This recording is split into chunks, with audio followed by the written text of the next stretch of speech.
ये मेरा अमरूद का पौधा है और आप इस पे फ्रूटिंग देख सकते हैं, कितनी ज़बरदस्त फ्रूटिंग आई हुई है।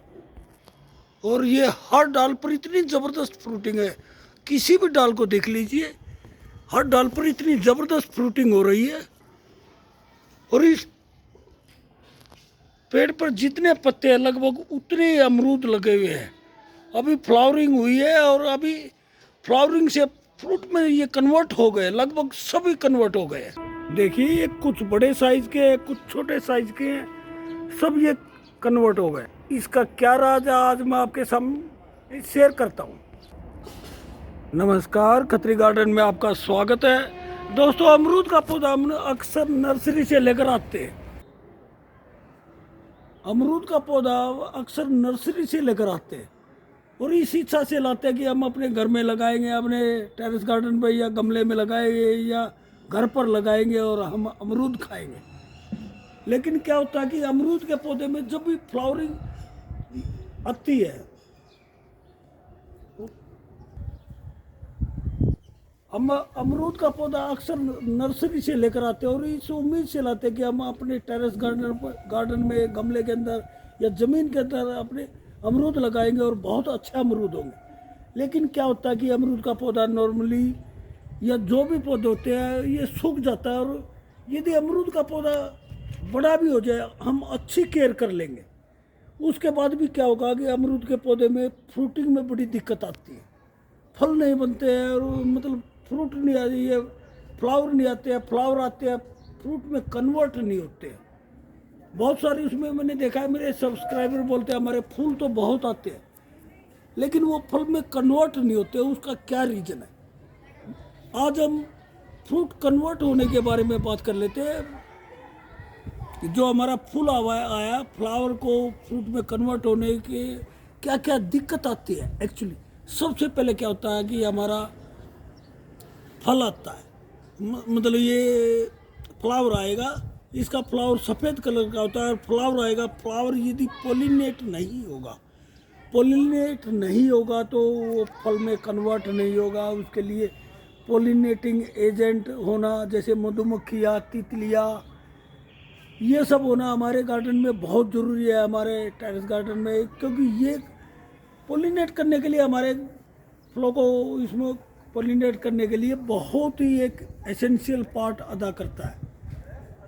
उसके लिए हम यदि तितलियाँ वगैरह कम है तो हम क्या कर सकते हैं, हैंड पोलिनेशन भी कर सकते हैं अपने। एक फ्लावर के उसे लीजिए और ईयरबड्स या कॉटन का वो होता है, स्वैब होता है, वो लीजिए और उसको उसके ऊपर घुमाइए और दूसरे फ्लावर के ऊपर लगा दीजिए। उससे क्या है, पोलिनेट हो जाएगा और पोलिनेट होने के बाद वो फ्लावर में कन्वर्ट होने लग जाएगा। उसके बाद सबसे पहले क्या करना है, देखिए जब भी हमारा फ्लावरिंग का सीज़न आए, फ्लावरिंग अमरूद में नॉर्मली 2 बार होती है साल में। एक तो गर्मियों की फ्लावरिंग होती है, एक सर्दियों की फ्लावरिंग होती है।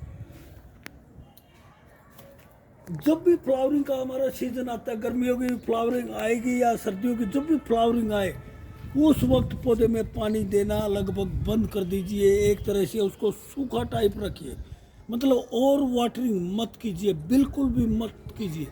और वाटरिंग करेंगे हमारे फ्लावर तो खूब आएंगे लेकिन सारे फ्लावर गिर जाएंगे, एक भी फ्लावर फ्रूट में कन्वर्ट नहीं होगा। फ्रूट में कन्वर्ट करने के लिए सबसे पहले पौधे को एहसास दिलाना होता है कि पौधे को अभी पानी की बहुत कमी हो रही है। और पौधा क्या करेगा, पौधे में एक वो होती है कि अपने फ्रूट में कन्वर्ट कर देगा कि जल्दी से जल्दी ज़्यादा फ्रूट बनाए, ये एक टेंडेंसी होती है। तो सबसे पहले तो उसको सूखा रखिए।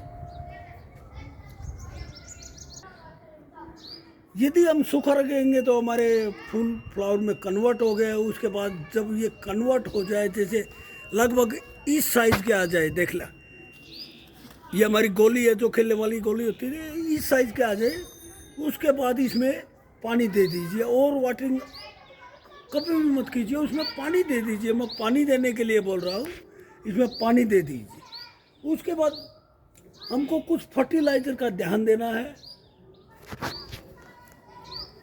देखिए फ्लावरिंग और फ्रूटिंग के लिए और ग्रोथ के लिए बताता हूँ मैं। सबसे पहले अभी फ्लावरिंग फ्रूटिंग का ही बताता हूँ। देखिए, ये है हमारी किचन वेस्ट से बनी हुई खाद, किचन वेस्ट कंपोस्ट। मटके के अंदर मैं इनको बनाता रहता हूँ अपने, और जो भी मेरे किचन का वेस्ट निकलता है उसे मैं खाद के रूप में कन्वर्ट करता हूँ, कभी कूड़े में नहीं जाती। देखिए कितनी प्यारी खाद है।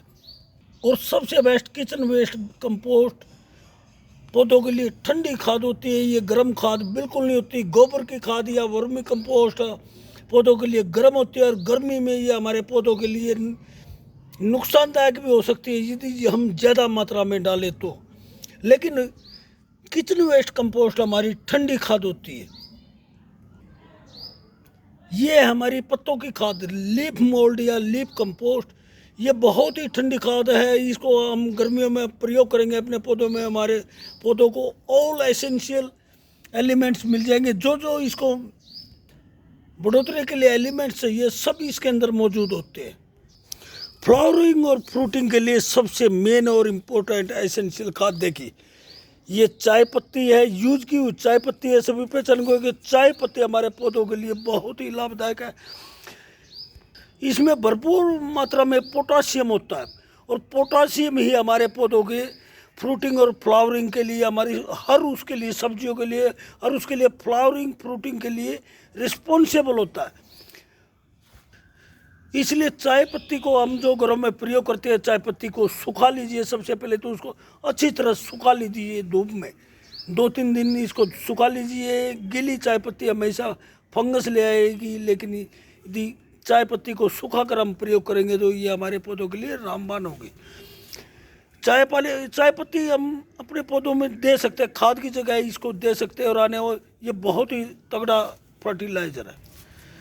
इसको देते वक्त एक चीज़ का ध्यान देना है, ये हमारे मिट्टी की पीएच वैल्यू को घटा देती है, मतलब एसिडिक नेचर का कर देती है हमारे मिट्टी को। मतलब पीएच वैल्यू, यदि हमारी मिट्टी की पीएच वैल्यू 7 या उससे कम है तो हमारी 7 से कम है तो एसिडिक है, 7 है न्यूट्रल है। 7 से ज़्यादा हो रही है, 14 तक होती है, दैट इज एल्कलाइन सॉइल आ जाती है, क्षारीय। तो हमारी एल्कलाइन ये एसिडिक कर देती है।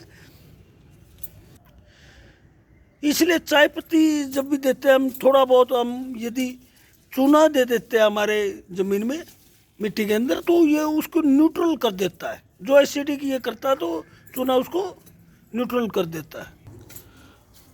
पौधों के लिए किसी भी फ्रूटिंग और फ्लावरिंग के लिए या ओवरऑल ग्रोथ के लिए देखिए, जो समुद्री घास होती है, सीवीड एक्सट्रैक्ट, ये सबसे लाभदायक मानता हूँ। मैंने जब भी प्रयोग किया है ये ज़बरदस्त इसमें अपना रिजल्ट दिखाया है। देखिए, जैसे ये इफ्को कंपनी का सागरिका है, आप किसी भी कंपनी का ले सकते हैं। मतलब सीवीड एक्सट्रैक्ट होता है, समुद्री घास का वो होता है।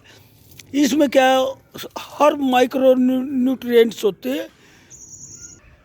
देखिए, हमारे पौधों के मूल उसके लिए क्या है, नाइट्रोजन, पोटासियम और फॉस्फोरस, 3 वो तत्व होते हैं, 3 एलिमेंट होते हैं। लेकिन उसके बाद माइक्रो न्यूट्रिएंट्स में बहुत सारे आ जाते हैं, जैसे for example iron, phosphorus, magnesium, zinc, इस तरह के बहुत सारे वो आ जाते हैं। वो उन सभी की पूर्ति ये सीविड एक्सट्रैक्ट से हो जाती है। ये हम स्प्रे के रूप में भी इसको प्रयोग कर सकते हैं, पानी के अंदर घोलकर, और इसमें डायरेक्ट मिट्टी में भी हम डाल सकते हैं पानी देते वक्त। और अक्सर देखा गया गर्मी के मौसम के जो अमरूद होते हैं उनमें कीड़े लग जाते हैं। कीड़ों से बचाने के लिए, कीड़े या किसी भी उससे बचाने के लिए, इंसेक्ट से, नीम ऑयल का स्प्रे करते रहिए। 5 ml नीम ऑयल 1 लीटर पानी में घोलकर इसका स्प्रे करते रहिए। उससे क्या है कि कीड़े हमारे पौधों पर लगेंगे नहीं। एक्चुअली क्या होता है, ये जो मक्खियाँ होती है, मक्खियाँ और तितलियाँ, ये हमारे इसमें फ्लो में, इसमें जैसे इस वक्त अंडे दे देगी, और धीरे धीरे ये उसके अंदर ये उसका लार्वा पनपता रहेगा और वो कीड़ा बन जाएगा। ऐसे कीड़े बनते हैं। तो हम इस स्टेज पर अपने फूलों के पौधे, इस अमरूद के पौधे को नीम ऑयल का स्प्रे करते रहे। हर 10 दिन में एक बार यदि स्प्रे करेंगे तो हमारे पौधों में कीड़ा नहीं पड़ेगा और हमारे गर्मी के अमरूद भी बहुत अच्छे होते हैं। और यदि हम केमिकल में जाए तो जब भी हमारे अमरूद के पौधे पर फ्लावरिंग का टाइम आए, फ्लावरिंग लेने का वो आए, तो उस वक्त NPK 0/34 का स्प्रे कीजिए। और मिट्टी में भी NPK 0/34 दे सकते हैं। उसके बाद जब ये फ्लावरिंग पे आ जाए उस वक्त NPK 0050 मतलब ओनली पोटासियम रखिए, NPK 0050 का स्प्रे कीजिए और उसमें मिट्टी में भी दे दीजिए। लेकिन मैं चाहूँगा कि हम अपने घरों में उगाते हैं तो ऑर्गेनिक उगाए। यदि मार्केट से केमिकल का लाना तो मार्केट से लेकर आ जाए, फिर घर का क्या फ़ायदा। तो ऑर्गेनिक में जाइए, सबसे बेस्ट है। धन्यवाद दोस्तों। वीडियो कैसा लगा? अच्छा लगा लाइक कीजिए, चैनल को शेयर कीजिए, सब्सक्राइब कीजिए। धन्यवाद।